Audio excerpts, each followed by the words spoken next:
they have to understand any one of us have some level of PTSD. Oh yeah.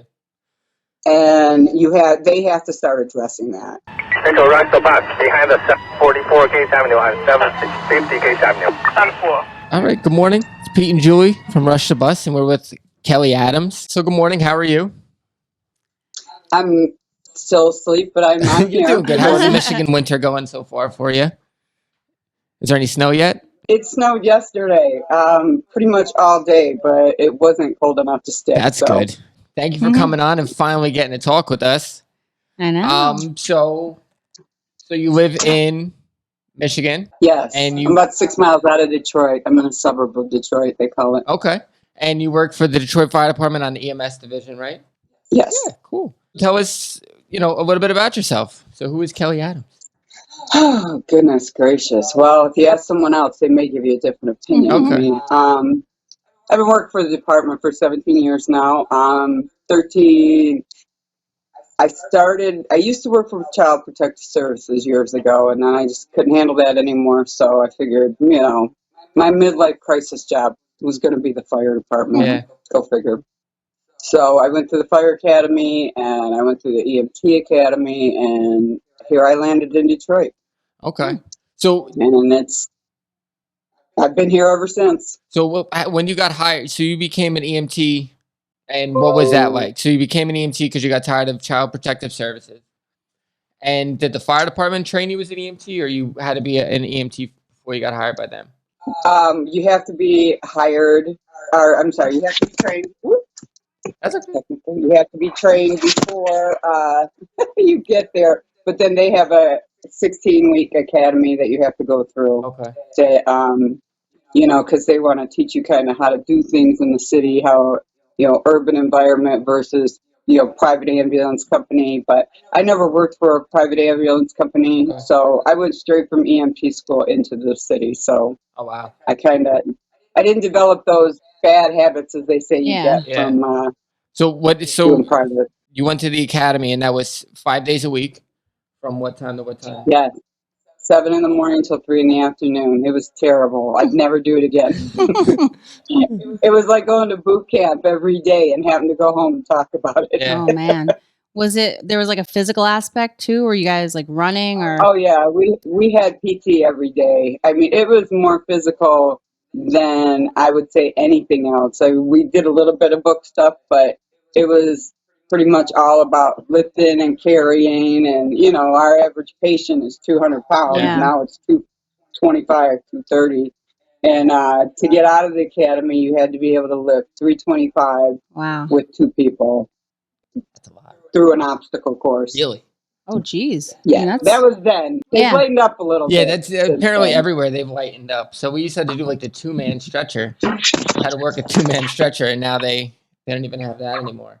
Yeah, our stretchers that they have now are pretty automated. Yeah, fancy pants. No lifting and I carrying. like the eye roll. Push the button and it does it for you. Yeah. Yep. So, all right. So then you finished all that. Did they have you go out and do like ride-alongs before you finished the academy? Yeah, like we were in we did a probationary period for like 6 months, or it could be longer depending on if, you were evaluated or not, depending how your lieutenant came around and seen what you could do and couldn't do. Yeah. And so, you had to ride around with some old guys for 6 months. That's pretty cool. Just so you got the idea of what was going on. Were you a third at that time, or it was just the 2 of you? Yeah. Okay, you were a third. No, it was third ride. Okay. And then you went, and then they used to, you couldn't sign up with new people back then, which was smart. But now, being short-staffed, there's people that come out of the academy together that end up on a truck. Oh, wow. Oh, the 2 of them. Yeah. And that doesn't work out very well. We have the same thing. It's like it doesn't work out well. It's just it's a recipe for disaster. Yeah, it's like a trial by fire. You're sort of just going in, and taking a crash course, I guess, almost. For the best. Exactly. Yeah. That's pretty much the way it is. And in that 6 months when you were like basically new to EMS, and you were a third, like, what'd you think? I mean, when you were done with that period, were you like, all right, this is for me, or were you kind of like, I'm not sure about this? With me, I had my probation extended, which I was happy to do because my bosses, it didn't show up on enough of my scenes, so they didn't have all the. Yeah, I didn't meet all the criteria because there was no documentation on if I could do it or if I couldn't do Yeah. it. And I was more than happy to stay extended because that kept me on a truck with 3 people.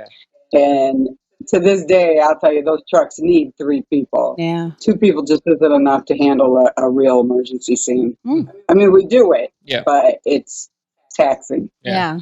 When you came out, was the call volume like exceptionally high? I mean, what year was this? The What? call volume has never lowered or changed since I've been there. I mean, it's 100. I think it's 150,000 a year we make, something like that, and we're 133 square miles.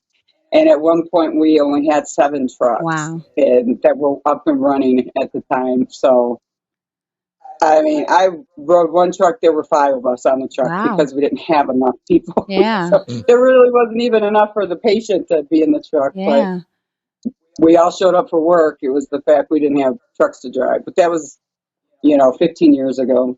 So I was going to ask you that. What did they do with? So if you only had 7 trucks and people came to work, you guys all just piled in the ambulance and Looked like clown cars. Yeah.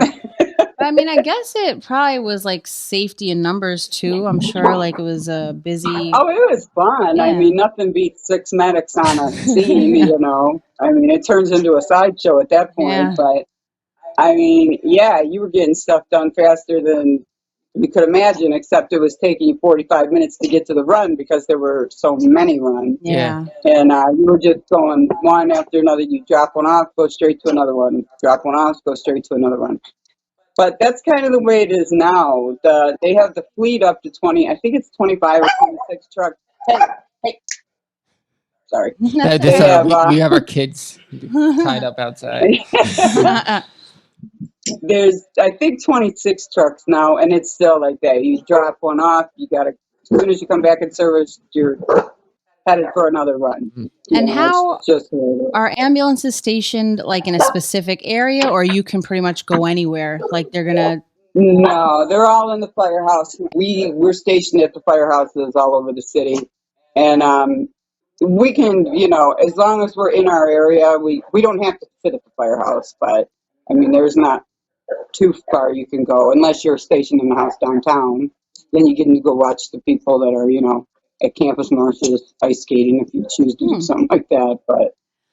But can you be grabbed anywhere in the city, like to kind of backfill? If there's. Oh, absolutely.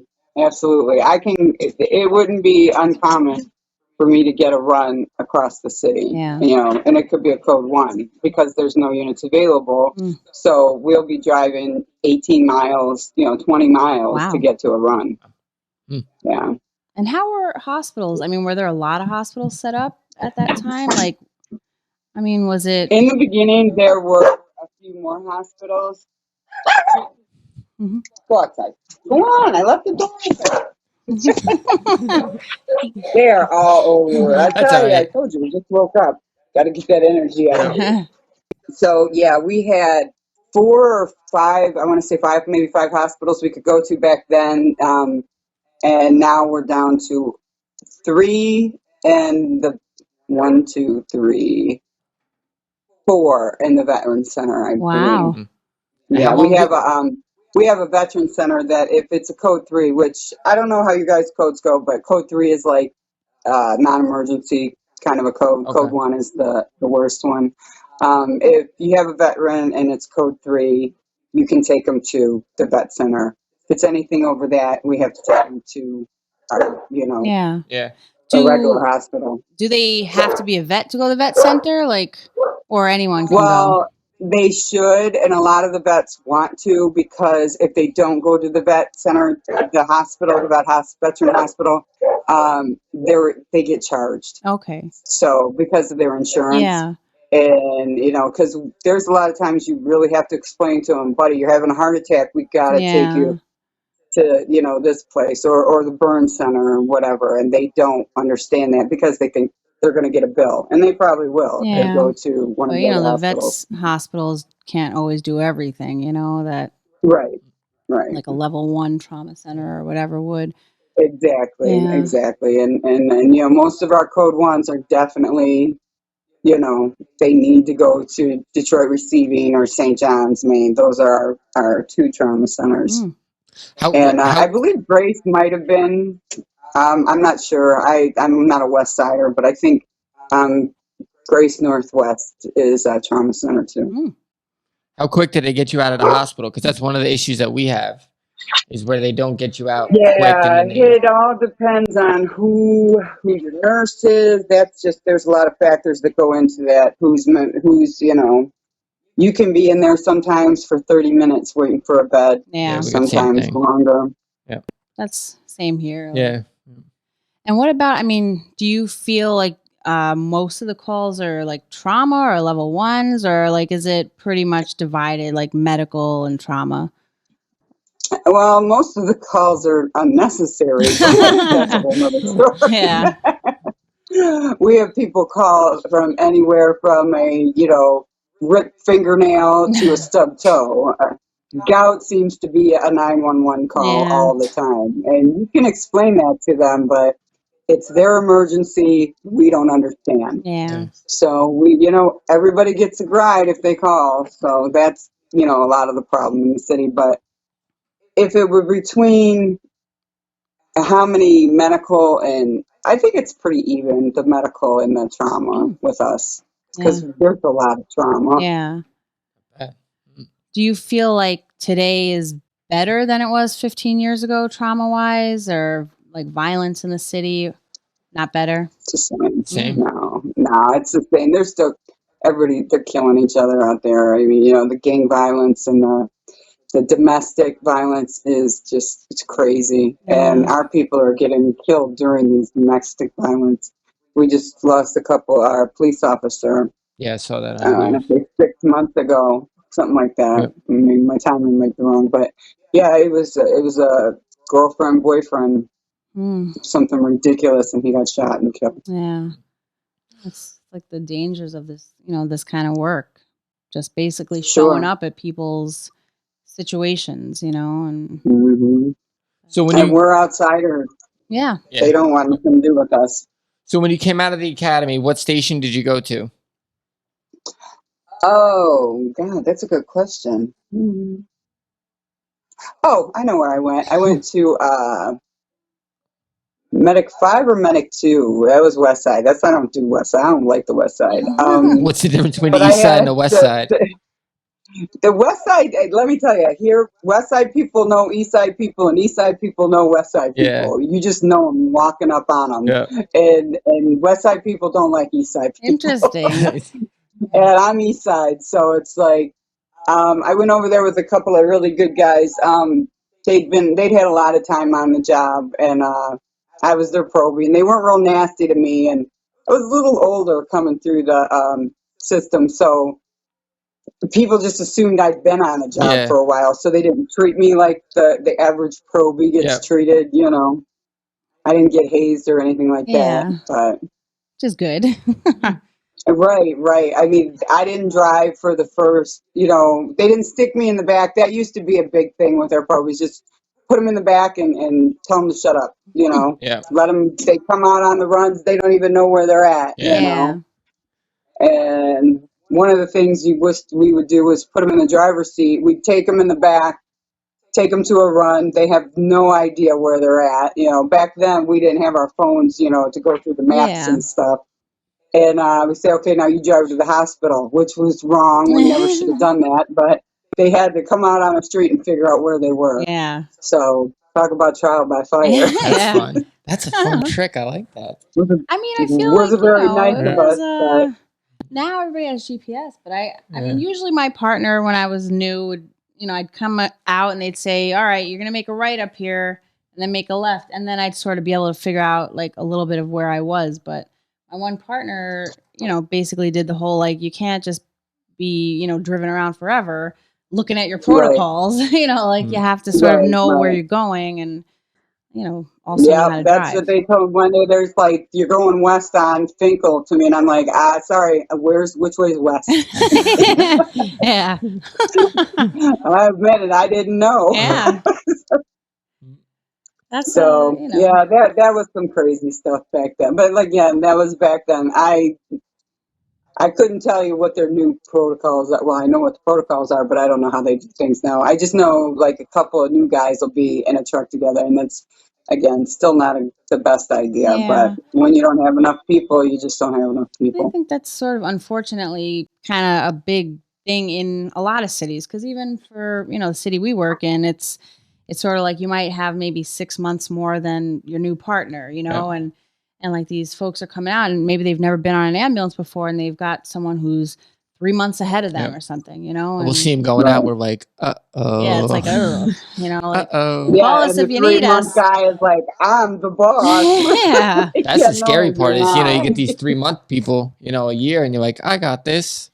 I still Right, feel right, like I right. don't got this, like, I mean, there's still days where I'm like, ugh, like if I have to work with someone I don't know, I'm a little Yeah. like weirded out, Yeah, or when you're driving to a run and the person next to you is putting on lipstick while you're driving. I'm like, we're going through a code 1. What are you doing? You Yeah. gotta look Oh, cute. making Gotta look sure your cute. lips are Yeah, moving. you always gotta look cute. You never know when you're gonna wind up on camera.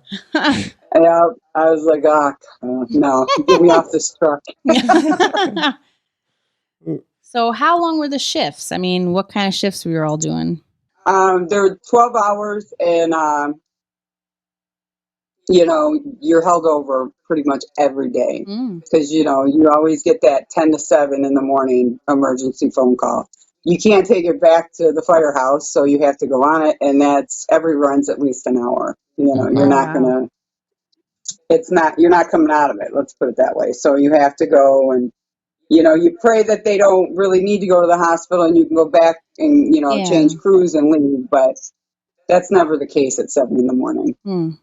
Yeah. Yeah, we luck out because we can get out like 15 minutes early. Well, so we can't. We come off. Well, no, we don't get. Yeah, we're taken out of. You were taken out of the mix unless there's like a cardiac arrest 15 minutes before the end of our shift. So yeah, there's like a little message that comes up at like a quarter to the hour saying like it's time to roll the dice. Yeah, basically. So like you can get called. I mean, there are times we've gotten we get out at 5 a.m. So there's times we've gotten a call at like 4:54. And you're like, really? Come on, man. And you're cursing the world. Yeah. But then you're like, oh, it's around the block. What jerks would we be if we didn't go to this call, Right. So, and that's the city. They need to change their start time because 7 a.m. is that's a rough. That's when shift changes at nursing homes. Yep. That's when, people are starting to get up to go to school. Yeah. Yep. 4 or 5 o'clock in the morning would be, because really that's when it slows down. Yeah. And because nobody finds their family dead at 5 in the morning. Well, that's the best part. Usually it's 6 a.m. Right. Yeah, it's like 6 o'clock 6 is whenever you roll over. Oh no! The cardiac arrest calls. Honey, you're dead. Peter. Mm-hmm. Peter. Yeah, those are. Oh no! Let's be so. nicer. All right, so you left the West Side. You're an East Sider, and what station? What ambulance did you end up on over there? Tell us the difference between the East and the West Side of Detroit. I can't tell you yet. Oh, all right. You have to just experience it, or. Well, there's actually 3. It's broken almost into a pie. You have the East Side, the West Side, and Southwest. Okay. Those are 3 definitely different areas. Different. Well, that's where the gang lines come from. Where you're going to. Who's affiliated with it. We're not gang affiliated, but you still have a gang. Yeah, because you don't like the East Side guys. Gangs and Southwest, in my opinion, are probably the most dangerous. But so who's better? Who's better, the East Side medics or the West Side medics? Well, that's a dumb question. I'm an East Side medic. All right. So how many? So you guys are broken up into battalions. So how many units make up the East Side? Crew oh God, that's another good question. Well, we'll say let's see. We can do like pre-bankruptcy and then after bankruptcy, if you know that. Oh God, pre-bankruptcy. That's back when they called it the 7-year suck, because or the 7. I'm sorry, the 7 trucks sucked because that's all we had, and the way we stationed them was we did the perimeter of the city. Okay. Wow. I mean, we had to, and everybody came in because there was no way that we could not do it because everybody first was overworked. Yeah. That's back when Kwame was our man. Back in the good old days. And I'm going to say it's pretty even. You know, the houses, the way they have it set up, I can't give the mileage, but they're pretty even between the houses. Like, say there's 10 miles in Yeah. between each house and the way they're set up. And the west side's a little bigger than the east side. The east side's more condensed Okay. because we got downtown, Yeah. and then it branches out like from there.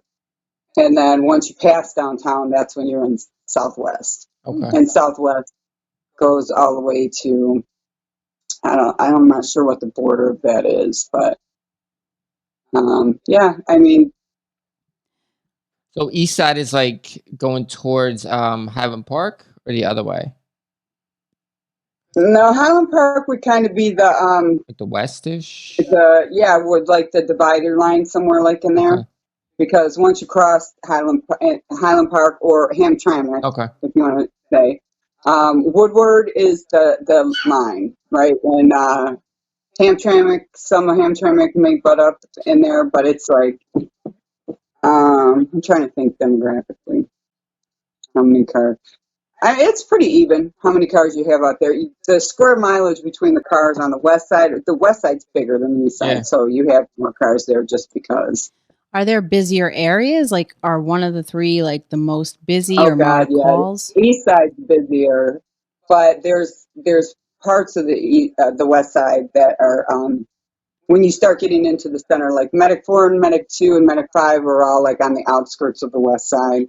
And then when you get into Medic 16 and I want to say Medic 3, those houses are off the hook. Those are west side houses that, you know, just run constantly. Yeah, like it's And never then ending. right. East side, kind of the same thing. Medic 11, we call that like a retirement home. Everybody that goes there has, 15 plus years on the job, or used to be. Yeah. And you could go there and Sort of not take a relax. run ever. Yeah. Yeah. Sit down and eat dinner because you can. My old partner, that's where she spent her last 5 years, was at Medic 11. We split up because I didn't have enough time on the job to follow her there. Oh yeah. So, yeah. It's That kind of stuff. it's funny how like in EMS you gauge like how busy a place is by how you can actually eat. Like, can you eat dinner? Exactly. Can you Yeah. order Yep. food and actually eat it in the same, 20 minutes or 30 minutes, I did when I worked Medic 15, which is one of the busiest houses on the east side, actually the busiest house on the east side. I literally walked up on a porch eating a sandwich because Yeah, I mean, I knew the sometimes call was you're BS getting that and I low, was mad, and I just walked up eating my sandwich, going, "Okay, why am I here?" Yeah. Because she had a blister on her finger. Oh my Come gosh. on.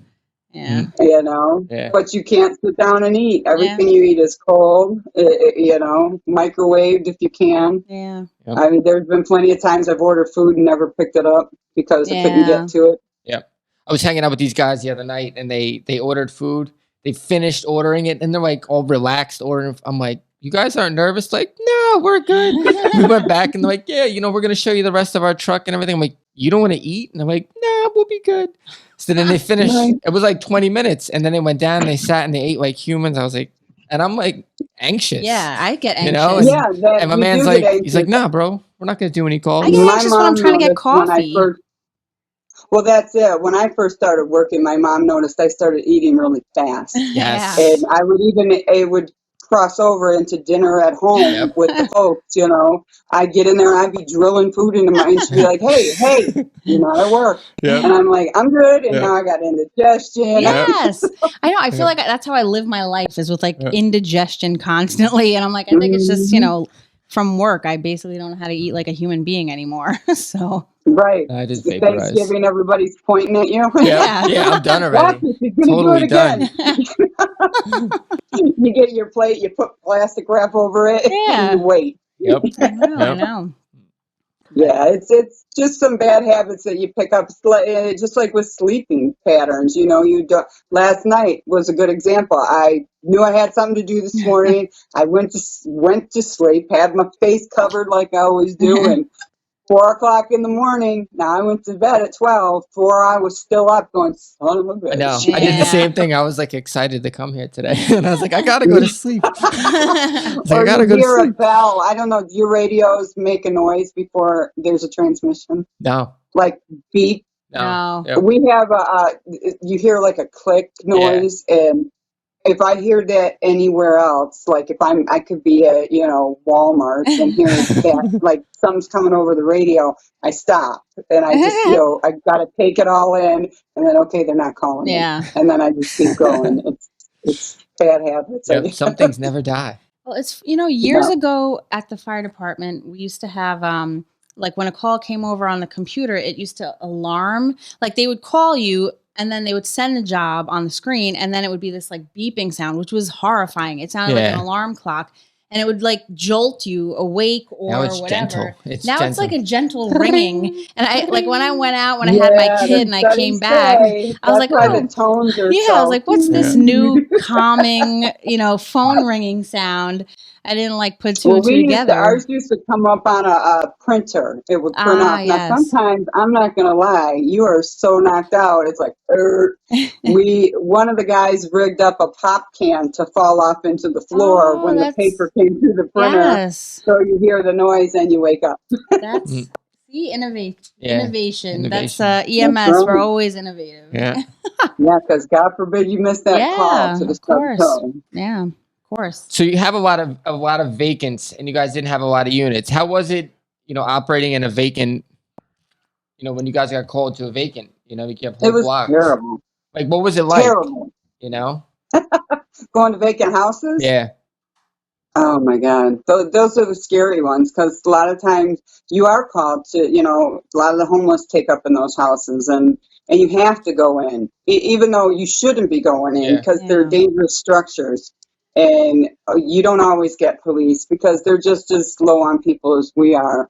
And, sometimes your boss will get all puffed up and go, if we would refuse to go, because sometimes a lot of times it's scary. And they'll go in there, they'll clear the scene. I'm not a fan of management clearing a scene because they're first of all they're not carrying. They don't see have a gun. what they see. They don't see everything. Yep. And when we get backed up, we get backed up. And you don't want to be saying, I'm gonna wait for Scout, because there's been times where I've sat in the car for 2 hours waiting for a police officer. Yeah. And someone's shot or someone's injured, but you can't go because it's a dangerous scene. Yeah. Did you see the dog just go? That's not like not having my attention. I'm sorry. Yeah, no, that's okay. My son was outside knocking on the window for a So while. would they get mad if you guys went in?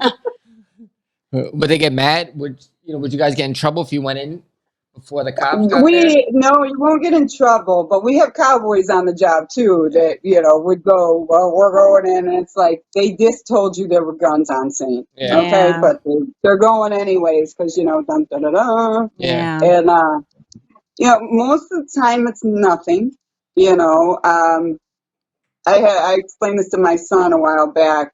Usually when there's a shooting or a drive-by, they don't come back. Yeah, it's done. They're not trying to.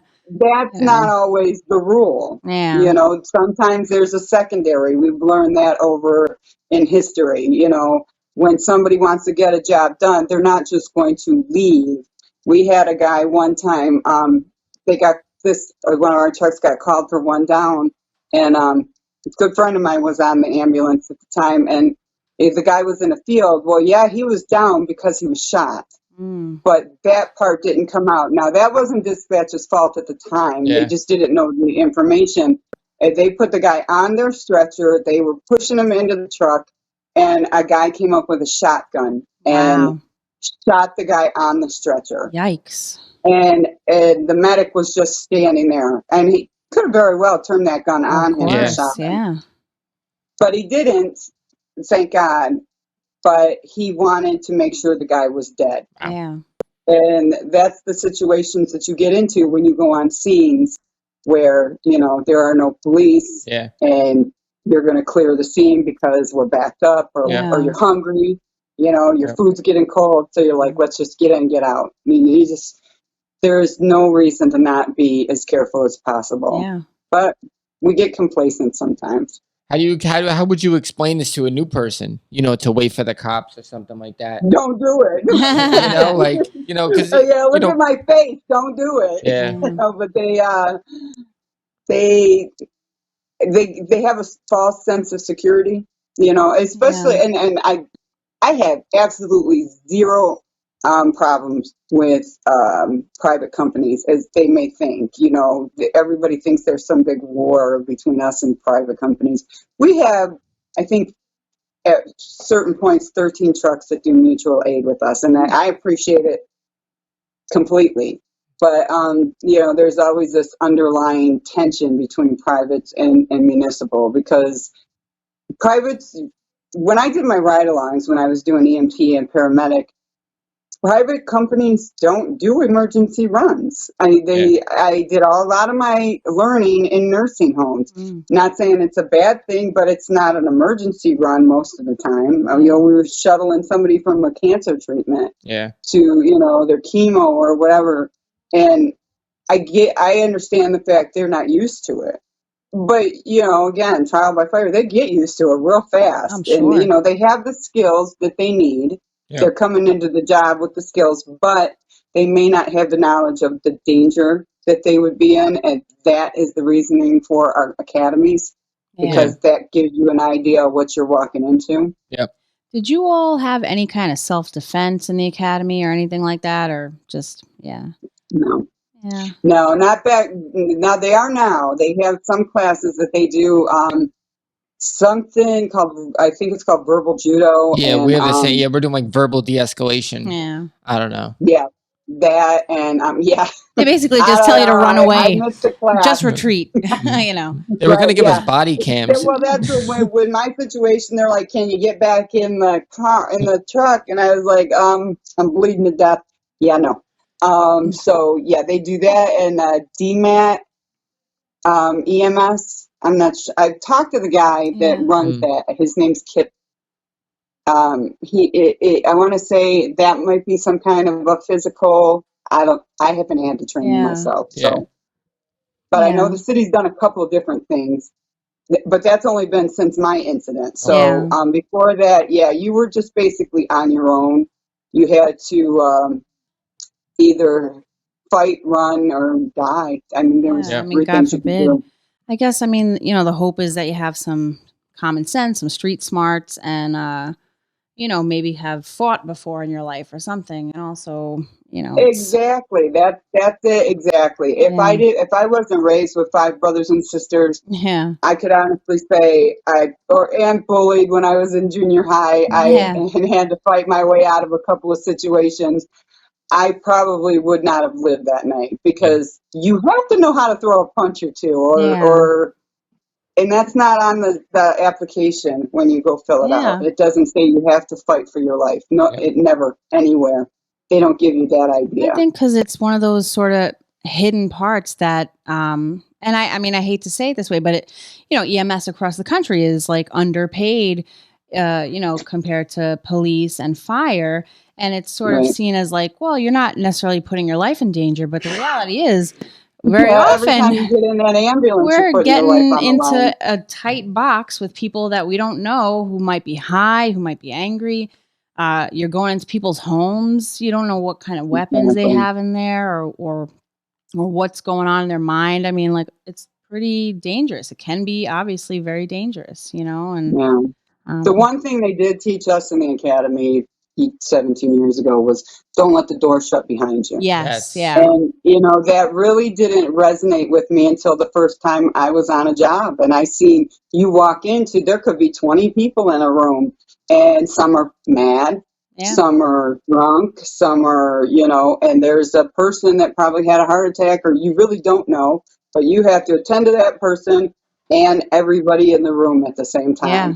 And that's one of the more difficult things. Now, like I said, I was a little older coming into it, and, I've had a few different jobs, so I've had people, I have a way of, talking to people in a respectful manner, but getting my message across. Yeah, firm. I'm not the loudest one in the room, but I can be if I have to be. Yeah. But a lot of new, you get an 18-year-old guy, girl, fresh out of high school with their certificate, yay, Yeah.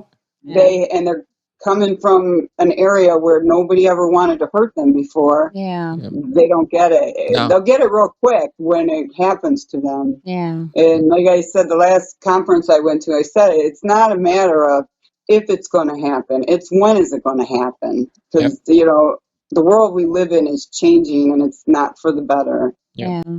Yeah. And how about, I know there was a point where you, especially when you guys only had like the 7 ambulances, that you were not of your own fault, but just of the, the call volume. You guys were like getting onto calls that maybe had been holding for, long amounts of time. I'm sure there were times where you got on calls and people were like obviously frustrated that they called 911 however long ago. How do you handle those kind of situations?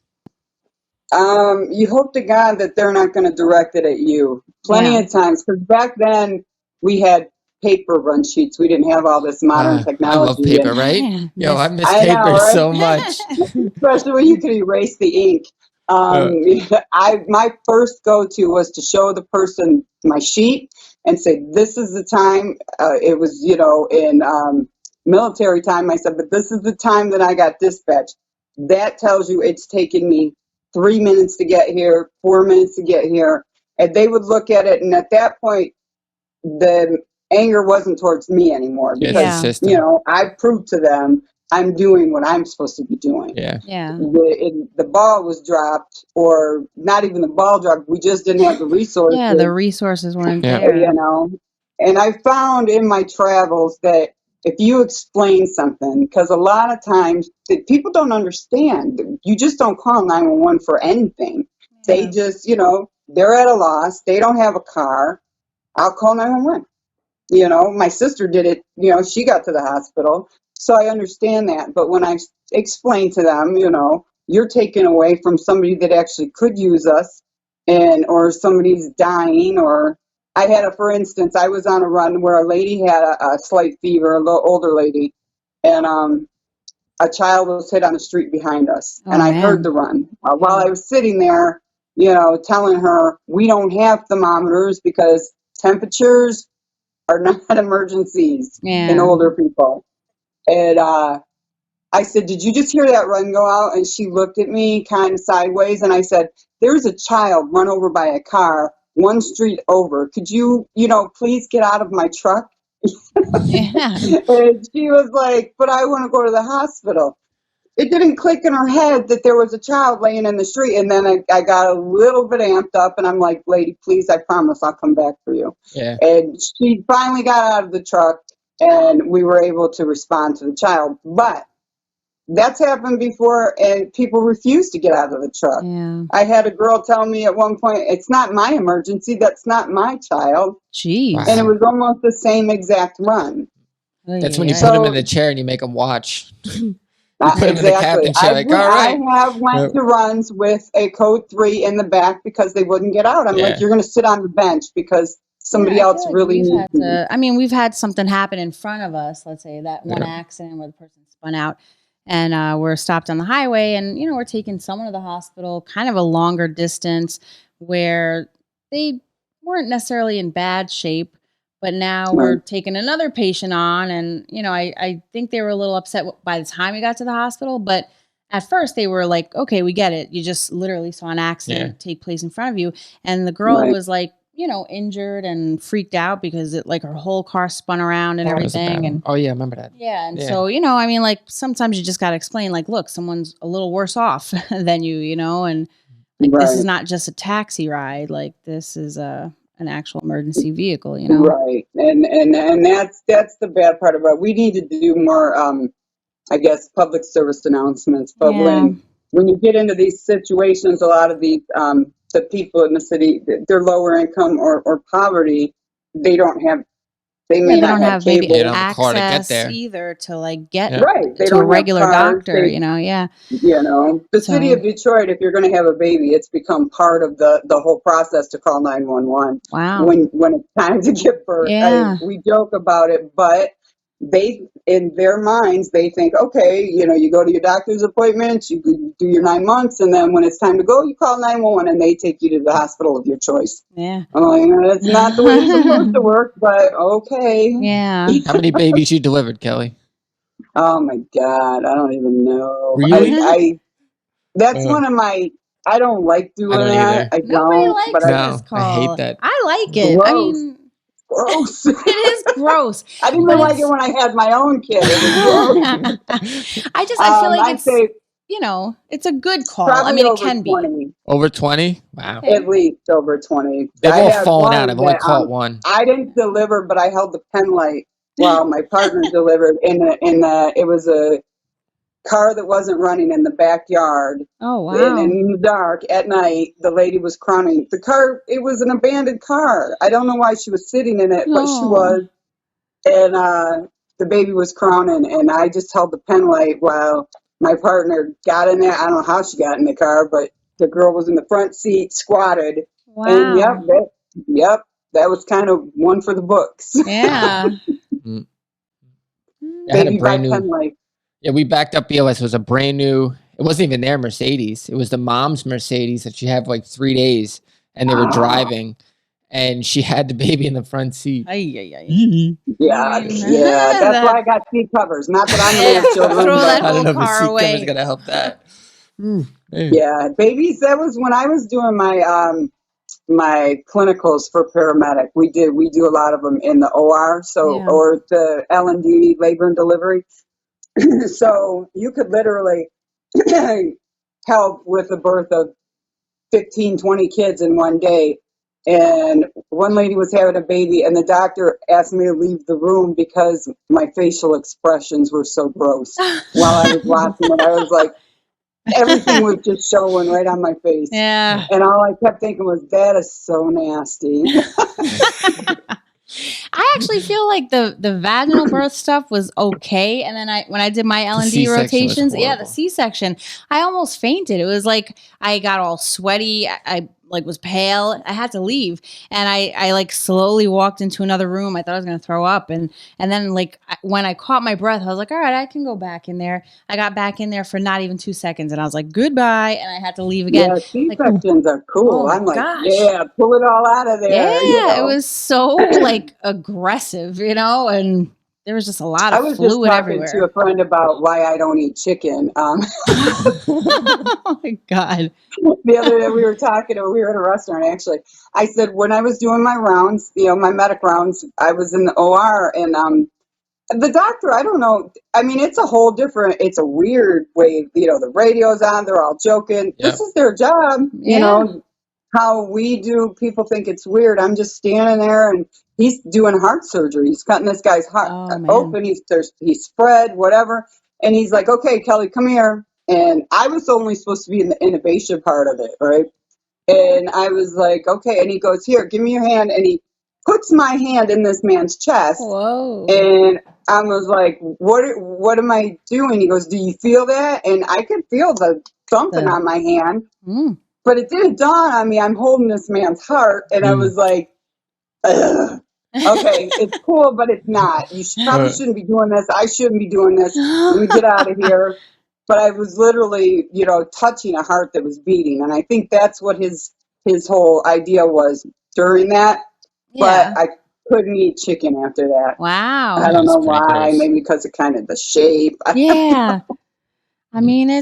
there's a lot of like when Oh, you it does really, look like chicken. yeah. Now that I think about it. Honestly, I thought you were Yeah. gonna say like I saw an episiotomy in labor and delivery where they like snip, Oh, and yeah. I thought it looked like chicken cutlets when you like try to cut them. It was like blah, like it just opened, Yeah. and I was like, Yeah. like I got so freaked out, and Mhm. but I mean, once you start looking at like what the human body looks like, once you're doing like traumas and real things like we do, like people get hit by the subway cars. You start realizing like, oh yeah, we're all just like animals, like we're all just Right. meat We inside, are what we eat. That's Yeah. exactly what it is. We have bone marrow just like, people digging into those big bones, eating that marrow. It's like, yeah. Yeah. I No. definitely a reason to be a vegetarian Nah, at some so point. yeah. I know. But yeah, I mean, I feel like it's one of those things, like we can all joke about it, because when you do this job for a while, you develop sort of a little bit of a sick Yeah. sense of humor. And we all turn super weird. Yes. Yes. Maybe we Yep. were weird. I don't know. So Right, you- right. Because it's a pretty much think for yourself kind of job. Yeah. You know, I just did a ACE. If you guys have it's ACE training, you No. might not. These two guys, they're great. I can't remember what the acronym is, but I just went through training last week, and it talks about how the synapses and, young child, like, they always joke when you go to a psychiatrist that they blame it on your parents and it's whatever's the matter with you. These guys explained the way the brain works. So they broke it down so elementary style that I left the room like, oh my God, that explains everything. And Yeah. that's why they Wow. blame our parents. It's not a bad thing. It's just the way the brain works. And it really gives you an outlook on how we function as people. And medics in a whole function alone. That's why you only need two. You get a bunch of medics in the room. It's too many. First of all, nobody's gonna shut up. Everybody's right. We do everything on our own. You're in the back of that truck by yourself, so you have to be able to think by yourself. It's not a group effort. There's no team. Yeah. Yeah. Oh. Yeah, because we always said it, there's like too many cooks in the kitchen. I know. Like when you watch Live Rescue and stuff, there's like seven medics there. And they It's just don't too break many it down to cooks. the basics. You get a bunch of medics together, and it's got to be the very worst thing in the world that can happen to these people. Yeah. But while you're figuring out, his brain aneurysms and his AAAs and this, the guy's not breathing. Yeah. So let's just go basic. Yeah. Let's think it's sugar. Yeah. I know. So I agree. That's absolutely true. Yep. So let's just, because we got to start wrapping up. But so after the bankruptcy, how do you say, and what do you see the system of Detroit EMS now, post bankruptcy, and Mayor Dugan and all this good stuff? Well, the bankruptcy really hit us all really hard, especially the first responders. They literally dug into our annuities and took back.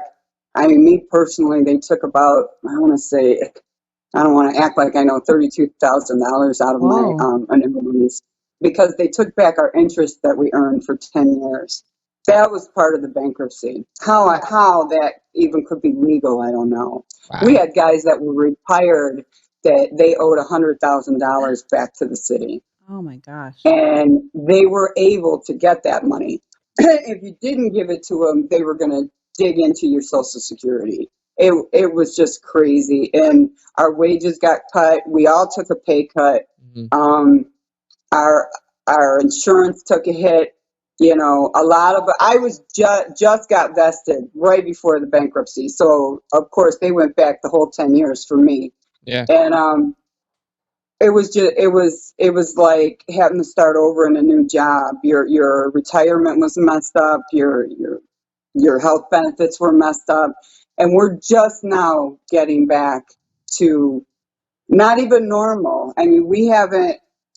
Forget the cost of living, because it goes up every year, but we were still back 10 years. Yeah. And I want to say police got made whole, and there's a little bit more incentive for police because we don't have any. They have to do that.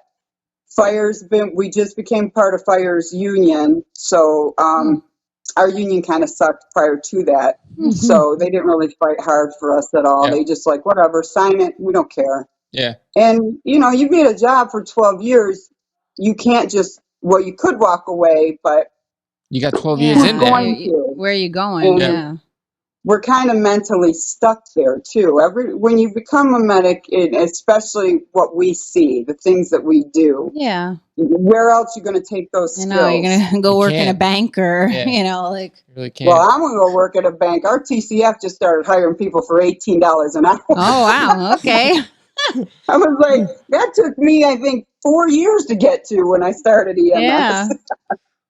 Yeah, I remember when I made that much. I was like, yo, balling. I know. I think it was like $17.50. I was making $9 when I started, and $9. And then I remember going to the gas station one day to fill up, and they were hiring for I I think it was $10.50 to work at the gas station. Yeah, I was like, what the hell? I'm in the wrong business, you know? absolutely, So, absolutely. That's the part that I don't understand. I don't know if you guys work the same as ours do. We are part of the fire department, but they call us uniformed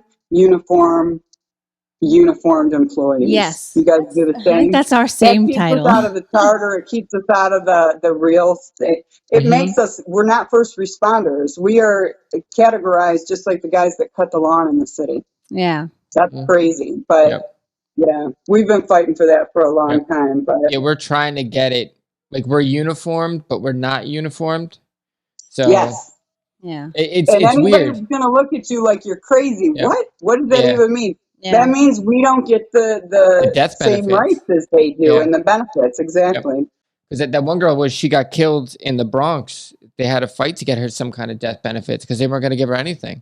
She had 5 kids. Oh, that Yarrow. Yeah. You came Yeah, and you that came was. up for that, right? Like I was going to, but Oh, then my lovely PTSD wouldn't let me get on the. All I kept thinking is, man, if I get on that island, yeah.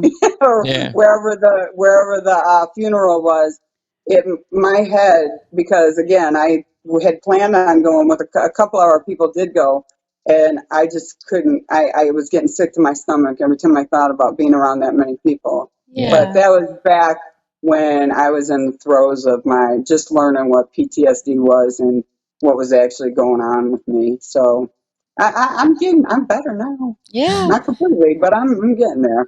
Yeah, PTSD is interesting. I remember you said that you do some speaking on the PTSD thing now, right? Yeah, The yeah. IFF. Yeah, I've gone to a few different conferences. Actually, I just got back from Phoenix. I was at the Health Safety Officers Convention or conference, whatever they Yeah. call it. And yeah, I was talking to those guys about, our mental health, our well-being, and if Yeah. anybody's going to pay attention, it would be your safety officer. Yeah. And yeah, I mean, all of us, in a sense of another, if you've been I don't want to, your first day on the job could be your worst day on the That's the job. craziest That thing. should be our Yeah. motto, Yep. I mean, I could see 10 dead babies in a day. There's nothing Mhm. stating that couldn't happen. And then I have to deal with that. And, anybody that works for fire, EMS, police, that could happen. Yep. So they have to understand any one of us have some level of PTSD. Oh yeah. And they have to start addressing that in a big way. And that's pretty much what a lot of when I go to these conferences, what I talk about. I give them the little spiel about what happened to me and then, what happened after. Yeah. Because aftercare in a situation, even if you're not beat up or cut or shot or whatever, you don't have to be the person that it's happening to. You just have to witness it over and over and over again. And then all of a sudden you're kind of loopy and you don't even know it. Yeah. That's the So, truth. So, because I had some stuff happen in my volunteer firehouse, and I'm tough as nails. I've seen a lot of stuff, and it finally was it was enough. You go over the deep end. right. And that was me. I always, I hate to say prided myself as I was, I'm Big Kelly. I was the one. Yep. People would work with me and not be afraid because I wasn't going to let anything happen to you or me. And, one of your tough as nails kind of broads, as they would say in the Mhm. firehouse. And, I fought like there was no tomorrow that day, and it still happened. And there's still trauma, and the ripple effects of what happened to me. My partner, my regular partner, he probably would never admit it, but I know it bothers him to this day that he wasn't at work. He feels guilty because he wasn't with me. Yeah. And he feels if he was with me, don't mind the dog behind That's me. all right. If he was with me, that would have never happened. And that's not true. You can't take that on. But I can see where he's, his thought process is. And if we don't take care of ourselves mentally, we're going to end up hurting people. Because that's really what it is. We got to figure out how to do. You know what I mean? Because there's not as much stigma. Like back in the years ago, you didn't say anything, because you were like that weak guy or whatever, and now Exactly. it's okay to say something. I talk to the I'll say kids. I'm the older guy now. I Right. talk to the kids now at work when it's a lot more. I'm like, oh, you're drinking a lot now, something like that. I try to pay attention to them, in the recent months, since I stopped drinking and stuff like that. So I try to talk to them a little bit more. So Right. And that's it exactly. And nobody sees it. I mean, 5 years ago, I would have told you you were crazy if you would have said, Kelly, man, you should probably go talk to somebody because yeah, you're angry. They didn't call me angry, Kelly, for nothing. I mean, I was coming to Yeah. work angry. I was like, yeah, "Arr," yeah, or it is like because of everything that, they can't blame my husband because I don't have one. So, I would have told you counseling's for, crazy people. And Yeah. I didn't realize that I was I wasn't losing it, but the hard shell was getting harder. Yeah. And I was more, one of the times that I was talking, I said, we're trained to, have a poker face. We are trained to not show emotion when we show up on scenes because that will set the scene. If Mhm. I, make a face like when them babies were delivering, or I cry, yeah, or I act like I'm scared of something, people are going to react around the way I react. Yeah. So yeah. Because we we used to have have to have Rich. that stone face. This Yeah, is going to happen. Let's get it done. yep, Go into a psychiatrist's office that psychiatrist is not part of the fire department or EMS. They have no idea that you are pulling the wool over their eyes too, because you're going to say, I'm fine. yeah, There's nothing wrong with me. yeah, yeah. Because you just Especially to want get to back get out back to there. work. If it's Yeah. for your And job, you're gonna I tell mean, them, I just want to get back out there. we have every year they do like an annual with our department, and there's like a questionnaire that asks about how much you're drinking and how you feel. And I remember one year I was like, I mean, we kind of like answer it as honestly as you can. And then one year I was like, I felt like I sort of needed something, and like I kind of answered a little more honestly than I usually did. And then I just got sat down for this like quick, like, how you doing? I was like, I'm pretty okay. And she was like, well, it looks like you're drinking a lot, And I was like, yeah, probably. And then she was like, all right, well, here's a card for like the counseling unit. And that was it. And then I felt like an Right. idiot. And then I was like, all right, maybe I'll do it. And I have gone there, but it honestly didn't even come from work. It was like things were going on at work, which we just deal with because that's life. It was outside Right. of work. A friend of mine, like, tried to kill themselves, and I was the one who found them. And I had to call 911, and I felt like useless on the scene because I was so overwhelmed. And after that, I basically was like numb, like for weeks and weeks, I just was numb to everybody. I barely talked to anybody. And I don't know how I finally came to this, but I sort of felt like I think something's wrong, like Right. I think I got to talk to someone. And it was like, I know that one incident sort of pushed it over the edge, but it was like, how many years of seeing horrible stuff can you just go and not ever say anything, like, I Right. mean, and we tell each other in EMS, we tell each other about our horrible jobs, but it almost like on some level compounds it because then you hear about other people's horrible jobs too. It's not Right. really freeing yourself up of this stuff. Like And you're then you just make light piling of more it. on. Yeah, Yeah. like you When laugh about it's it, a joke, the Yeah. next thing you know, Yeah. you're standing in a funeral making jokes, and Yeah. people are looking at you, and it's like, oh, I'm not at Yeah. work. I know. Yeah. That's I the know, best I part. Is you got to know. watch what you say. I know. Yeah, 'Cause, it's not table talk at Thanksgiving. No, but it You're is. pretty much alone in it. And if you say I have a problem, you take a chance on losing your job. that's the Yes. other thing. Yes. You have to watch Yeah. what you say. Because then they're going to EDP you. You're going to get a 7-day stay, and all you really Right. need to do is just talk to somebody and tell them. Right. And that's kind of the little journey I've been on lately is I'm advocating for, we need like anonymous counseling. We need to be able to go talk to someone and it not affect our job or Yeah. promotion. Yeah. Because you don't want to look in that you got crazy checks on your paperwork when you go to Yeah. get that, lieutenant's promotion or whatever, because you'll be the one they pass over. You know it and Yeah. I know it. Yep.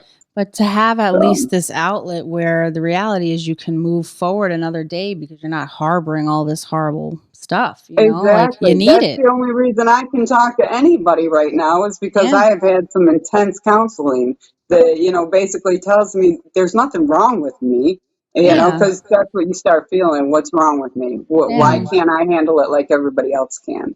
But most And people can't, Most you people know, that's can't. the most truth of Yeah, it. that's the They're civilians, thing. not they handling see it. one horrible thing. I had a roommate years ago who saw someone, like they were doing CPR on someone in the street, and it like flipped her out. You know, she came home Right. and she was like, "Oh my God," like crying, like, "I just saw this. What was happening?" And I was like, "Oh yeah, you know, the guy was probably in cardiac arrest, and you know, if they were doing stuff on his chest, that's Right. this."